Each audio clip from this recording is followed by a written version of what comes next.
Hello, everyone. I am John with Argus Cybersecurity and Support. This presentation, we'll be talking a little bit about the business case for ransomware. So I totally get this won't be everyone's jam, but I think this is pretty cool. We'll be looking at ransomware and cybercrime in general from a bit of a different angle. So I really hope you like how this turns out. And this took me months to put together. There's a lot of information here. So let's get on with it. Let's start with why do we as business people care about ransomware? You have probably a lot of things to do today. So why is spending this time with me worth the time? First, they say that knowledge is power. So understanding your enemy, being the cyber criminals, lets you know what drives them and how they work and how you can fight back. Knowing these steps is a big step towards being able to stop them and prevent future attacks. So knowing what motivates them and what makes it worth it to them. Second, I'm commonly asked why cybercriminals do what they do. I'll be showing you in this presentation. Third, I need you to understand that you're not the target of ransomware. Most ransomware does not specifically target anyone. So a common response I get when talking to people is that my company is too small to be a target, so they're not going to target me. That's not true, not accurate. Cyber criminals generally don't target a specific company, except for in rare cases. What they more commonly do is send out like a million emails and see who gets hit. They're not going to target you. They're going to target everyone and see what they get lucky with. So let's get into kind of some of the numbers that kind of show you why why ransomware is what it is. So the average ransomware payment in 2023 was $400,000, a lot of money for any company. In 2024, that went up to $22 million. And in 2025, that came down to $1 million. Still higher than 2023, of course.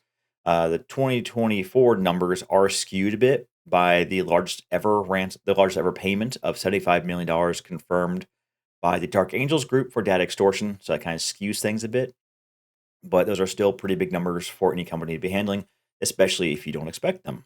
The median payment, so the actual most common payment, not just the average payment, this is the number that actually matters to you, is actually closer to $60,000, so 60, which is still a lot of money for the average company. That is going up from 2024 being only $13,000. So we're seeing is a general increasing trend of actual demand, not just the average that takes out like this really high numbers, the actual demand that we're seeing the most common use of. So at a higher level view, global ransomware has cost businesses about $57 billion in remediation expenses in 2025 alone. That's not ransom payments. That is just in fixing the problem. So like after you have a fire, you have to spend money, like insurance got to pay for you to remove the debris, to get all cleaned up and to rebuild, that sort of thing in ransomware. When you have to have a incident response company, a forensic company come in and look at it all and figure out if they're still in there, to repair everything, to bring everything back up to speed, to get public relations involved. Those are your actual expenses. So unfortunately, what this is kind of saying is that ransomware is not going away, is not a dying trend, is actually a increasing trend. Um, in fact, we're seeing a surge from 2025 about 45%. So that's a significant number, with the manufacturing sector catching the bulk of that with a 32% increase. That's what we're kind of seeing there.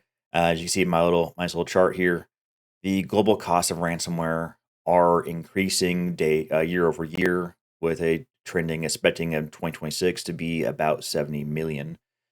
So unfortunately, we're kind of stuck with this.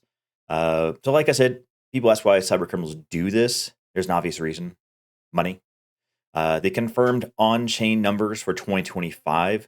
That means that payments that we can confirm actually happened based on cryptocurrency show these ransomware groups pulling in about $820 million. That's just what we can find and confirm.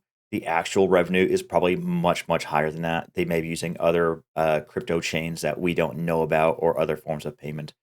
But you're talking $820 million coming into these ransomware groups. There's not that many of them. So this is big business. So, who am I, and why do I qualify to talk about this? Why do you care if I'm the person talking? So, let me tell you myself a little bit. I'm John Miller, working with Argus Cybersecurity Support. I have been in the IT industry for about 25 years now. I've got extensive work and background in cybersecurity and infrastructure. I have industry certifications covering cybersecurity, voice over IP, storage arrays and systems, virtualization systems, and service software. So I have been on the block a number of times. When I'm not doing my work, I enjoy playing with my 3-year old. I play video games and airsoft, and I just read a lot of books and I do a lot of research. So, agenda for this, we've already checked off the first one of why do we care. We talked about a little bit why do we care and who I am. So, we're making great progress. The rest of this presentation will go deeper into how ransomware groups are organized. Then we'll talk about the people and the roles involved and their finances. And finally, we will end with a financial simulation to show how a ransomware campaign really works and how much money these groups can make from this. So, I will see you in the next module.